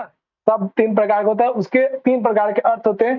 शब्द के अर्थ को समझने के लिए 3 प्रकार की शक्ति की आवश्यकता होती है, जिसे हम अभिधा कहते हैं, लक्षणा शब्द शक्ति कहते हैं या व्यंजना शब्द शक्ति। ये हम लोग द्वितीय परिच्छेद में समझेंगे, है ना? अभी सामान्य तौर पे ये ध्यान रखिएगा, ये तीनों शब्दों का प्रयोग आपको द्वितीय परिच्छेद में, द्वितीय उल्लास में, साहित्य दर्पण में, क्रमशः काव्य प्रकाश में आपको कई बार आएगा, तो भूलना मत, ठीक है बच्चा? ये चीजें थोड़ा सा डायग्राम याद रखना है, क्लियर है बच्चा? अब हम लोग अपने मूल पे आते हैं, याद रहेगा बच्चा ना ये कोटेशन? हाँ ना, बोलो जी सर। है ना? जी सर, जी सर, जी भैया। हाँ बस बस बस, बहुत बढ़िया। अरे आप लोग हाँ ना बोलते हो ना तो फिर मेरे को भी पढ़ाने में मजा आता है कि चलो बच्चों को जो मैं बताना चाह रहा हूँ समझ रहे हैं। तो यहाँ पे एक पद आया है वाच्य, है ना? वाच्य हो या वाच्यार्थ वही है ना? तो बच्चा वाच्य का मतलब सिंपल सा है कि जो मैं कहना चाह रहा हूँ आप तक पहुंच रहा है। मैं कह रहा हूँ 1 गिलास पानी लेके आओ, इसका अर्थ क्या भैया? 1 गिलास पानी लेके आना है, ठीक है? एक प्रकार का वाच्य है, ठीक है बच्चा? सर फिर स्टेटमेंट बोल दो ना, सीधा सीधा एक स्टेटमेंट दे। एक सिंपल सा सेंटेंस, एक वाक्य, अभिधा, सीधा सीधा अर्थ ग्रहण करना, वो वाच्य कहना, ठीक बच्चा? ये आपका वाच्य है कि जो मैं आपको पढ़ा रहा हूँ, जो ऑर्डर दे रहा हूँ, जो बता रहा हूँ, ये लेकर वो करो, पढ़ो, ये सब क्या एक वाच्य है। राम घर जाता है ना? ये एक प्रकार का वाच्य अर्थ है, यानी जो कभी कहना चाह रहा है उसको आप सीधा सीधा समझ रहे हो, एक प्रकार का वाच्य है, ठीक है? तो बच्चा आपको किस प्रकार का मूवी पसंद है जो सीधा सीधा आपको स्टोरी को बता दे, या थोड़ा सा उसमें रोमांटिक हो, थोड़ा सा रोमांचित भी हो, है ना? तो विभिन्न प्रकार के अर्थ भी बता रहा हो एक ही शब्द से, ऐसे मूवी पसंद है या सीधा सीधा जो फ्लो में चल रहा है सिंपल सा कहानी पसंद है? सिंपल कहानी पसंद है या उसमें कुछ ना कुछ ट्विस्ट वाला कहानी पसंद है? बताओ। हाँ थ्रिल वाली हॉरर मूवी। अच्छा हॉरर, अच्छा ओके। तो वाच्य क्या कहता है? एकदम सिंपल शब्दों में कहा जाए कि सामान्य तौर पे जो वक्ता कहना चाहता है उसको वही उसी रूप में ग्रहण कर। जस्ट दूसरा पद है व्यंग्य। बच्चा व्यंग्य शब्द से क्या समझते हैं आप लोग? व्यंग्य शब्द से क्या तात्पर्य? और कई बार आपने जीवन सर में प्रयोग बातों भी को किया। घुमाकर कहने, बातों को घुमा के कहना सर। कटाक्ष करना, समझते हैं मतलब। कटाक्ष करना एक तरह से सर ऐसी बात ताना करना देना, कि आपको कटाक्ष समझ में करना। आ जाए और आपको हाँ। बुरा भी ना लगे, अगर आपकी अरे, बुरा भी ना अरे, लगे। अरे, जी सर। बुरा तो सर लगेगा। जैसे कोई किसी का इनडायरेक्टली इंसल्ट कर देना अच्छा, ताना मारना है, तो कहते हैं ना, ताना मारना, ताना हाँ, मारना, सर। यानी ऐसे शब्दों का प्रयोग, यानी ये क्या कर रहे हैं, शब्द पर डिपेंड कर रहा है ना कि भैया हम कहना चाह रहे हैं कुछ, अर्थ निकल रहा है कुछ, सामने वाला जो है समझ में आ गया, अच्छा ये क्या कहना चाह रहा है मेरे ऊपर, है ना। तो व्यंग्य का प्रयोग तो हम लोग बहुत करते हैं अपने जीवन में, है ना। तो ये कह रहे हैं कि वैसा काव्य जिसमें व्यंग जो पद है, व्यंग्यार्थ जो मीनिंग है, व्यंग्यार्थ वो सबसे ज्यादा इंपॉर्टेंट हो। किससे? वाच्यार्थ से। वाच्य के अपेक्षा व्यंग अर्थ की प्रभावता या प्रभाव ज्यादा दिखाई दे, यानी जिसमें व्यंग्य अर्थ का पलड़ा जो है सबसे ज्यादा हो, है ना। किससे? वाच्यार्थ से। अब कोई आपको सीधा सीधा कह दे कि हाँ ये, या सीधा सीधा कोई स्टोरी सुनाए जो सीधा सीधा अर्थ बता रहा है, तो तब मजा नहीं आएगा। लेकिन जिसमें कहीं ट्विस्ट हो, कहीं ना कोई ऐसा शब्द का प्रयोग हो जिसका अर्थ आपको बहुत अच्छा निकल रहा हो, एक एग्जाम्पल से भी हम समझेंगे, है ना।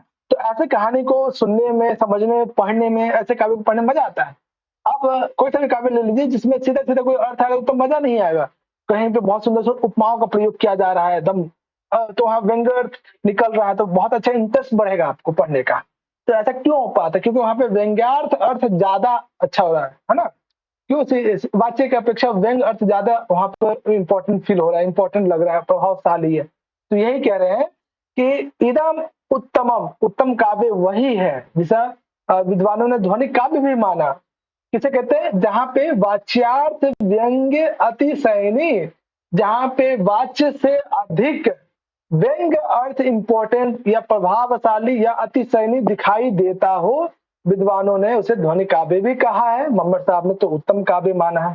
ठीक है, तो यानी मम्मट साहब के अनुसार काव्य का लक्षण क्या हो गया कि वह उत्तम काव्य या वह काव्य जिसमें वाच्यार्थ, जिसमें वाच्य की अपेक्षा वाच्य से ज्यादा क्या व्यंग्य अर्थ ज्यादा इंपॉर्टेंट रखता हो, ज्यादा प्रभाव, है ना, अतिशयनी, ज्यादा प्रभावशाली हो, वो उत्तम काव्य माना गया है। और ध्वनि बुद्ध कथिता, और जो विद्वान है ना, वो उन्होंने इस उत्तम काव्य को ध्वनि काव्य कहते हैं। अब इसमें क्या क्या प्रश्न है? इदम किसके लिए है वो ध्यान रखिएगा, है ना। दूसरा पद क्या है? ये कोटेशन आपको दे दिया जाए, पूछा जाएगा कि किसके, इसके उक्तवान या किसने कहा है ना, का कथयति का उक्तवान, है ना। तो ये मम्मट साहब का है। दूसरा, किस उल्लास में वर्णन है? प्रथम उल्लास में वर्णन है। किस संदर्भ में वर्णन है? ऑप्शन में काव्य भेद, काव्य लक्षण, काव्य परिभाषा, या फिर काव्य प्रयोजन।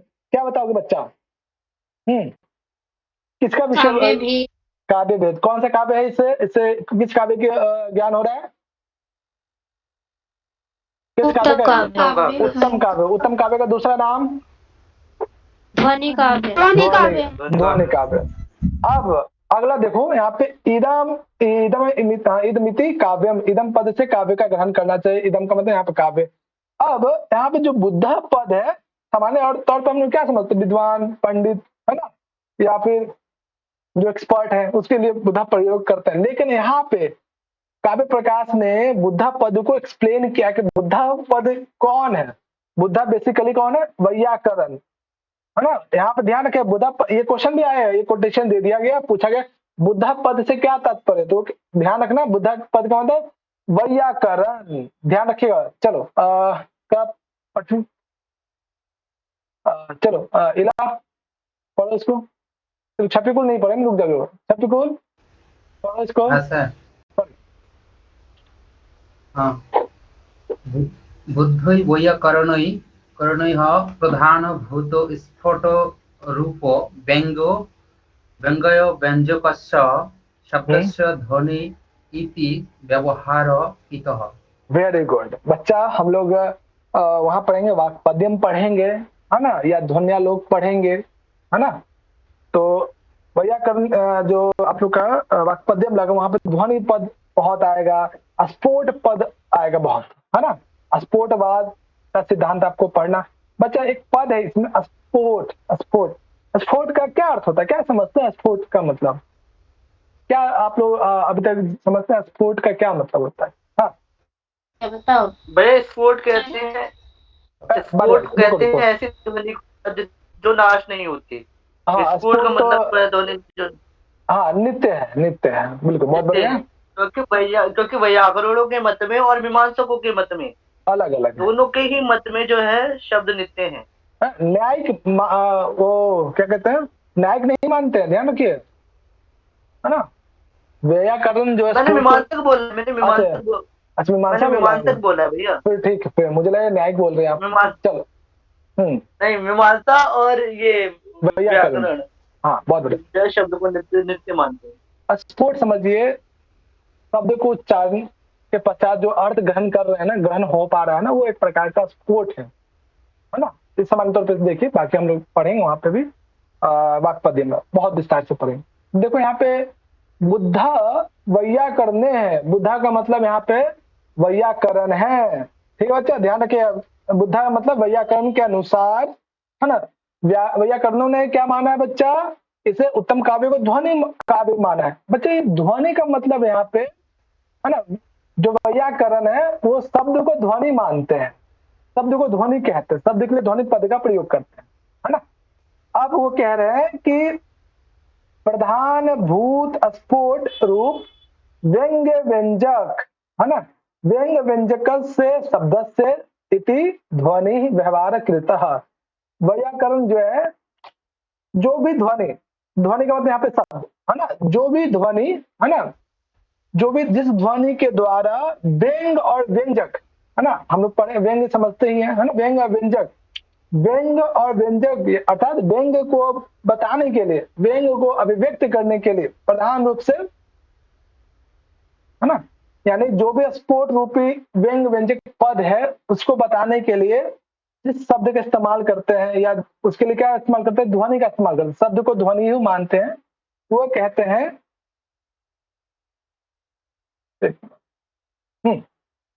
तो वो कह रहे हैं कि प्रधान भूत स्फोट रूप, यानी स्फोट को बताने के लिए, स्फोट एक प्रकार का उच्चारण की प्रक्रिया जिसके माध्यम से श्रवण करता है, सुनता है, उसका अर्थ ग्रहण करता है ना। तो स्फोट को बताने के लिए व्याकरण क्या करते हैं, व्यंग व्यंजक, है ना, इन वो इसके अभिव्यक्ति के लिए वो शब्द के द्वारा, है ना, क्या कहते हैं, स्फोट को व्यक्त करते हैं, है ना, स्फोट को बताने के लिए और व्यंग व्यंजक रूप के अभिव्यक्ति को बताने के लिए, है ना, वो शब्द का प्रयोग करते हैं। शब्द के लिए वो किस पद का प्रयोग करते हैं, ध्वनि का प्रयोग करते हैं। ऐसा कौन कहते हैं, वैयाकरण कहते हैं, बुद्ध है ना। वैयाकरणों का मत है कि मुख्य रूप से जिस भी स्फोट रूपी, है ना, व्यंग व्यंजक भाव को बताने के लिए, है ना, यानी व्यंग व्यंजक भाव को बताने के लिए वैयाकरणों ने, है ना, जिस शब्द के द्वारा, है ना, व्यंग व्यंजक भाव को बताते हैं वो मुख्यतः वो ध्वनि शब्द का व्यवहार करते हैं।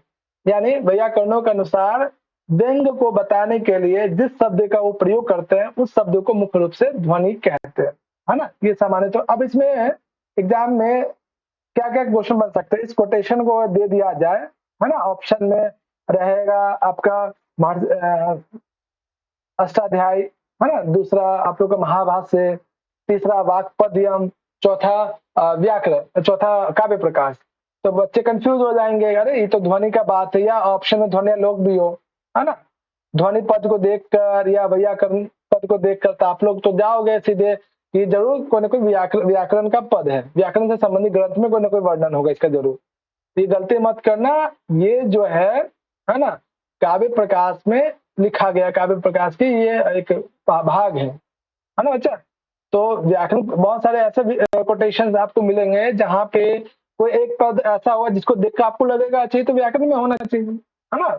जैसे व्याकरण पद को देखकर, ध्वनि पद को देखकर आपको लगेगा कि ये विषय वस्तु ध्वन्यालोक में हो सकता है। जिसने नहीं पढ़ा हो, जो रिविजन नहीं किया हो, तो लगेगा कि ध्वन्यालोक का है, या महाभाष्य का हो सकता है, या अष्टाध्यायी में हो सकता है ना। तो इस चीज को बचाने के लिए, है ना, बचने के लिए आपको कंठस्थ याद रखिएगा, ये कोटेशन जो है मम्मट साहब ने प्रयोग किया है ध्वनि पद को बताने के लिए, है ना, कि जितने व्याकरण है ना, वो स्फोट को अर्थात व्यंग व्यंजक भाव को बताने के लिए जिस शब्द का इस्तेमाल करते हैं वो मुख्य रूप से ध्वनि है। ध्वनि शब्द का प्रयोग करते हैं किसको अभिव्यक्त करने के लिए, व्यंग्य अर्थ को बताने के लिए, इसलिए यहाँ पे ध्वनि व्याकरणों के अनुसार जो उत्तम काव्य है वो ध्वनि काव्य ही है। अब ये कोटेशन ध्यान रखिएगा, ये कोटेशन मोहम्मद साहब ने प्रयोग किया है प्रथम उल्लास में, ठीक है। अब ये कोटेशन किसमें प्रयोग है? काव्य प्रकाश के प्रथम उल्लास में। किसके संदर्भ में? काव्य भेद के संदर्भ में। अब बुधा पद यहाँ पे किसके लिए प्रयोग किया गया? वैयाकरण के लिए प्रयोग किया गया। ठीक बच्चा, यहाँ तक कोई समस्या? जी सर। अब जैसे ही वैयाकरणों ने, है ना, ध्वनि शब्द का प्रयोग किया जिसके उत्तम काव्य के लिए, तो एक परंपरा शुरू हो गया, है ना, कि उत्तम काव्य के लिए ध्वनि काव्य भी प्रयोग कर सकते हैं। इसकी जो है यहाँ पे वो बताते भी हैं, है ना, कि जितने भी साहित्य शास्त्र के अन्य जो आचार्य हुए उन्होंने भी क्या किया कि जहाँ पे व्यंग्यार्थ को बताने के लिए, है ना, व्यंग्यार्थ को अधिक इंपॉर्टेंस देने के लिए जो है वो क्या प्रयोग करते हैं? वो ध्वनि शब्द का प्रयोग करने लगे। इनके बाद मोहम्मद साहब ने जो कोटेशन कहा कि वैयाकरण भी जो है ध्वनि शब्द के लिए ध्वनि पद का प्रयोग करते हैं, तो एक परंपरा शुरू हो गया कि जहाँ पे वाच्यार्थ की अपेक्षा व्यंग्यार्थ अधिक इंपॉर्टेंट हो रहा है, अधिक प्रभावशाली हो रहा है, इम्पैक्टफुल हो रहा है, तो वहां पे वो जो है ध्वनि शब्द का प्रयोग करने लगे। शब्द अर्थ दोनों को बताने के लिए ध्वनि पद का प्रयोग करने लगे। यहाँ से एक कोटेशन यहाँ पे ये प्रयोग करते हैं। चलो सुजाता पढ़ो इसको। जी सर। ततस्तन्मतानुसारिभिः भिन्नैरपि अविवाच्य व्यंग व्यंजनक समस्या शब्दार्थ योगरस्य। हाँ, बहुत बढ़िया, है ना बच्चा। अब देखो ततः, ततः मतलब ततः कुतः इतः, है ना, एक प्रकार का अवयव है ना। इसके बाद, है ना, तत्मतानुसार भी अन्य पे तत्मतानुसार है। किनके मत के बच्चे लोग यार, तत्पद किसके लिए? मोहम्मद। हाँ, मोहम्मद ने जो कहा कि वैयाकरण भी क्या करते हैं? शब्द के लिए ध्वनि पद का प्रयोग करते हैं, है ना, शब्द और अर्थ दोनों के लिए ध्वनि पद का प्रयोग करते हैं। ध्वनि एक प्रकार क्या है? स्फुट को व्यक्त करने का तरीका है ना। वो कह रहे हैं कि तत्मतानुसार भी अन्य अपि कोई यानी जैसे ही मोहम्मद साहब ने कहा कि वैयाकरण भी जो है शब्द और अर्थ दोनों के लिए ध्वनि पद का प्रयोग करते हैं, स्फुट को व्यक्त करने के लिए ध्वनि पद का प्रयोग करते हैं, तो अन्य अपि दूसरे आचार्य भी, दूसरे किस प्रकार से?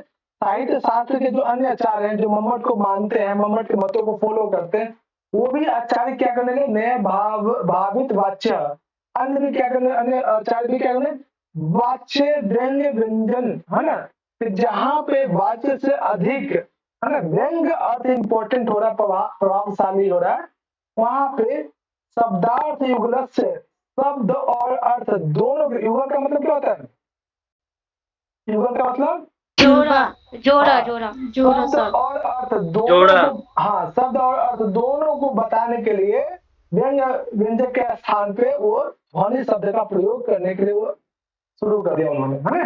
यानी ये जो कोटेशन है ध्वनि के संदर्भ में कहा गया है कि जैसे मोहम्मद साहब ने कहा कि इसे ध्वनि भी कहा जा सकता है, स्फुट को व्यक्त करने वाले, तो वैयाकरण भी फॉलो करते हैं, तो वहां से एक परंपरा शुरू हो जाता है। शब्द और अर्थ दोनों को युगल रूप से बताने के लिए ध्वनि पद का भी प्रयोग आरंभ हो जाता है। तो अब इसमें क्या प्रश्न है बच्चा? पूछा जा सकता है, कोटेशन दे देगा, सामान्य तौर पे पूछा जाएगा किस ग्रंथ विशेष में वर्णन है, किस उल्लास में वर्णन है और किसने कहा है, बस इतना ही इसमें बन सकता है। अब यहाँ पे आपने देखा कि जहाँ पे वाच्य की अपेक्षा व्यंग्य अर्थ ज्यादा इंपॉर्टेंट लगे तो वो उत्तम काव्य हो जाता है। अब इसका एग्जाम्पल भी देखते हैं, है ना। आपने देखा होगा कि इससे पहले हम लोगों ने देखा, है ना, काव्य के लक्षण में एग्जाम्पल देखा, है ना। अब उसी प्रकार से काव्य के भेद में जो पहला भेद उत्तम काव्य, इसका क्या लक्षण हो सकता है? ये भी जो लक्षण है ना। चलो कौन पढ़ेंगे? नीतू पढ़ो। सर। हाँ,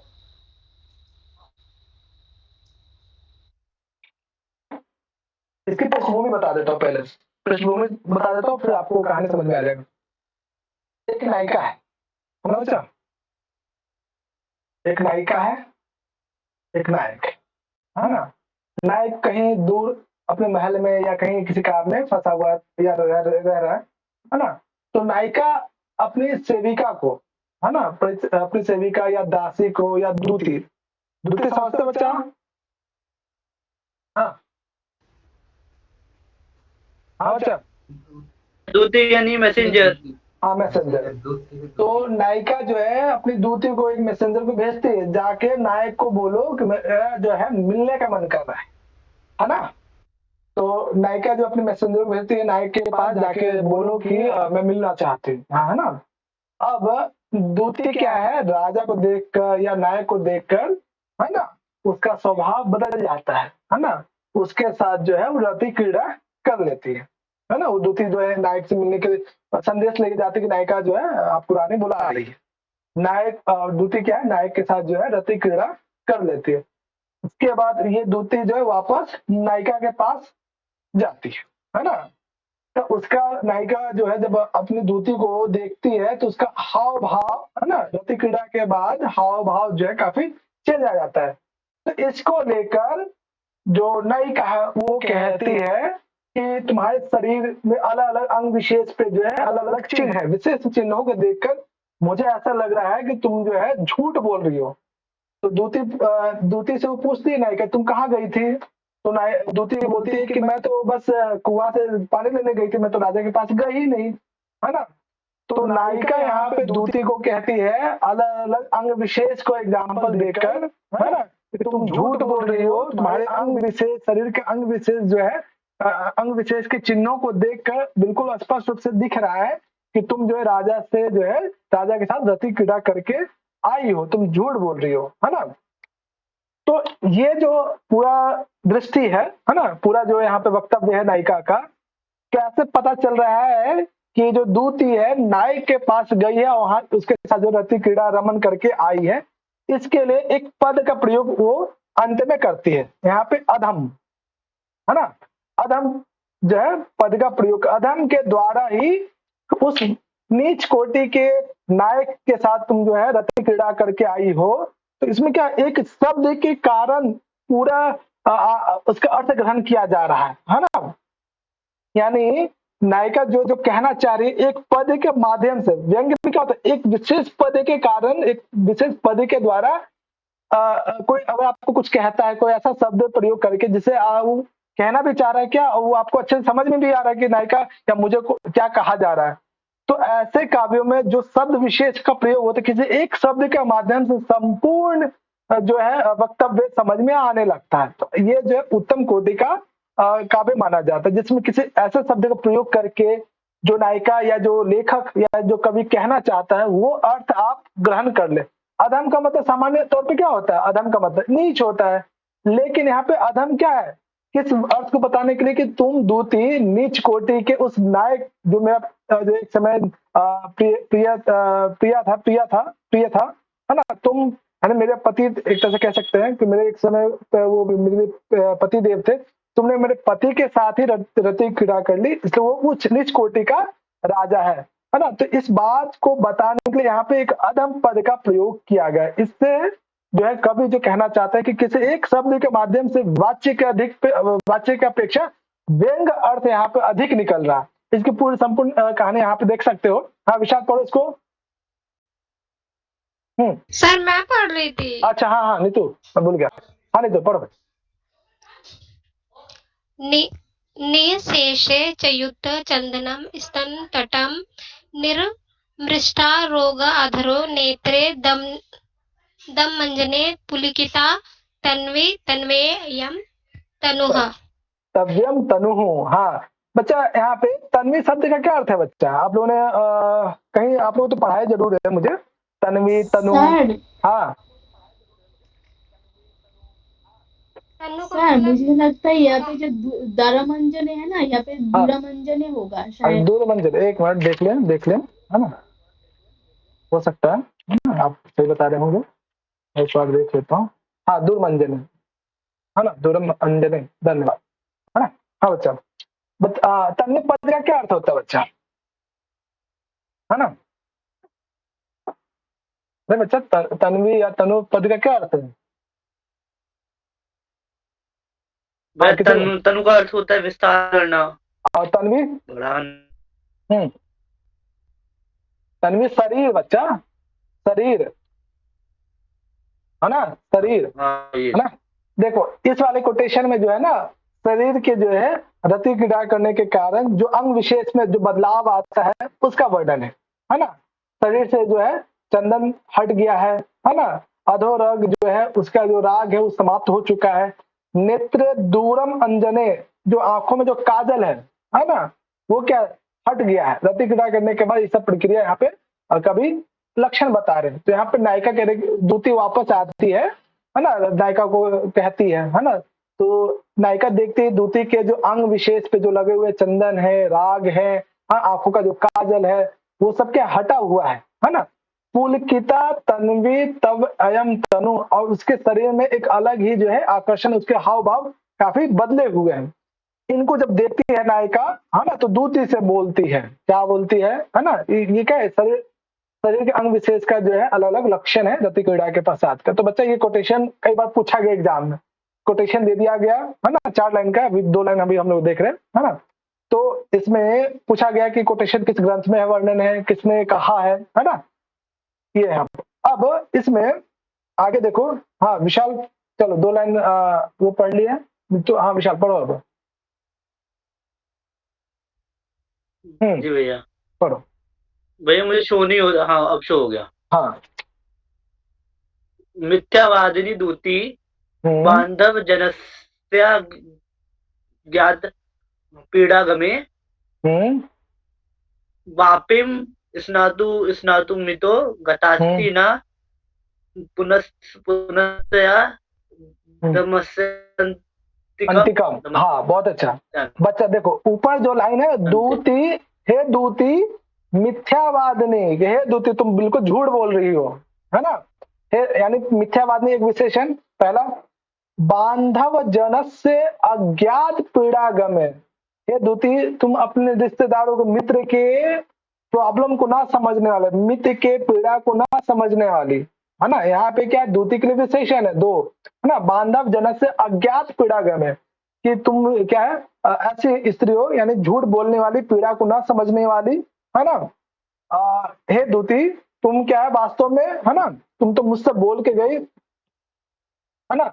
वापिम अस्नामितुम गतासी है ना, कि वो दूती जो है बोलती है अपनी रानी से कि मैं तो वापिम, वापी सब किसको कहते हैं? हाँ बोलो बच्चा। कुएं को। हाँ कुएं को कहते हैं सर। हाँ वो कहती है कि मैं तो नहाने चली गई थी, मैं राजा से मिलने नहीं गई थी है ना। तो तब नायिका कहती है अच्छा तुम्हारे शरीर में जो अलग अलग अंग विशेषों पे जो राग इत्यादि है, जो हाव भाव जो चेंज है, तुम झूठ बोल रही हो, तुम तो बिल्कुल झूठ मिथ्यावादिनी हो, बांधव जने के कष्ट को नहीं समझती हो, नहीं जानती हो है ना। और न पुनः है ना तस्य अधम है ना, अधमस्य अंतिकम, अंतिक पद किसके लिए प्रयोग करते हैं? कहा वदती अंतिकम, अंतिकम या अंतिक पद योग विभक्ति अस्ति। बताओ अच्छा, अंतिक पद के योग में कौन सी व्यक्ति होती है?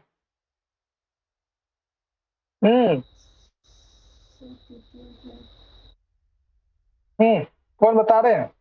हम लोगों ने कल परसों ही तो पढ़ा है बच्चा। द्वितीया शायद, द्वितीया, सिर्फ द्वितीया ही होती है और पंचमी होती है।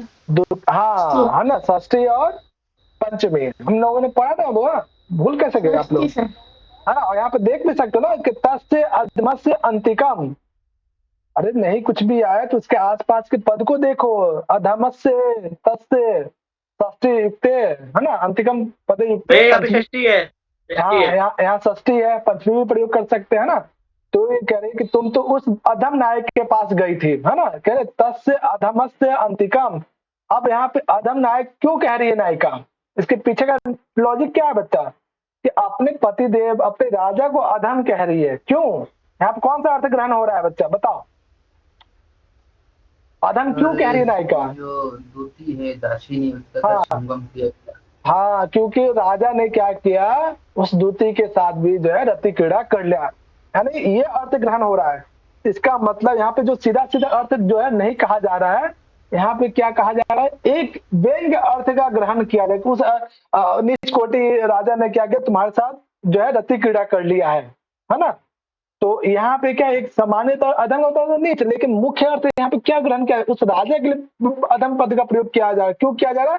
क्योंकि उस राजा ने क्या कर लिया, रति दूती के साथ जो है, जो नायिका के द्वारा भेजी गई थी दूती, उसके साथ जो है वो सहवास कर लिया, उसके साथ जो है रति क्रीड़ा कर ले।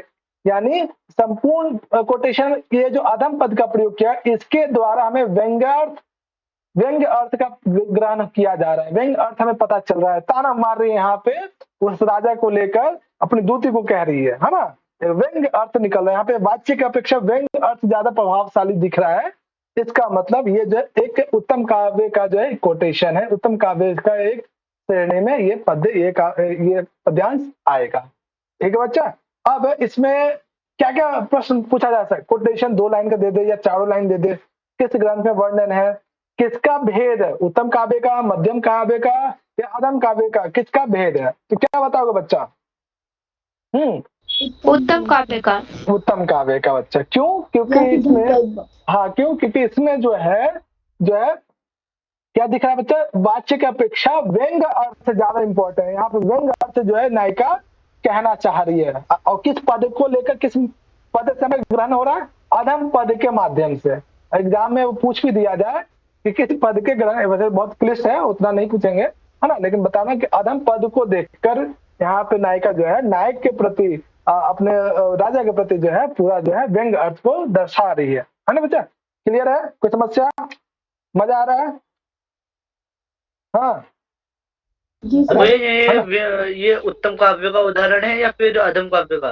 ये उत्तम काव्य का उदाहरण है बच्चा। उत्तम काव्य में क्या व्यंग्य अर्थ ज्यादा इंपॉर्टेंट हो जाता है ना, तो व्यंग्य अर्थ इंपॉर्टेंट हो रहा है। अधम पद से व्यंग्य की प्रधानता, व्यंग्य का पता चल रहा है ना। हाँ ये भी गलती मत करना कि अधम पद का मतलब अधम काव्य तो नहीं। अधम काव्य का भी एग्जाम्पल देखें तो समझ में आ जाएगा आपको, वहां पे व्यंग्य अर्थ कुछ है ही नहीं, है ना।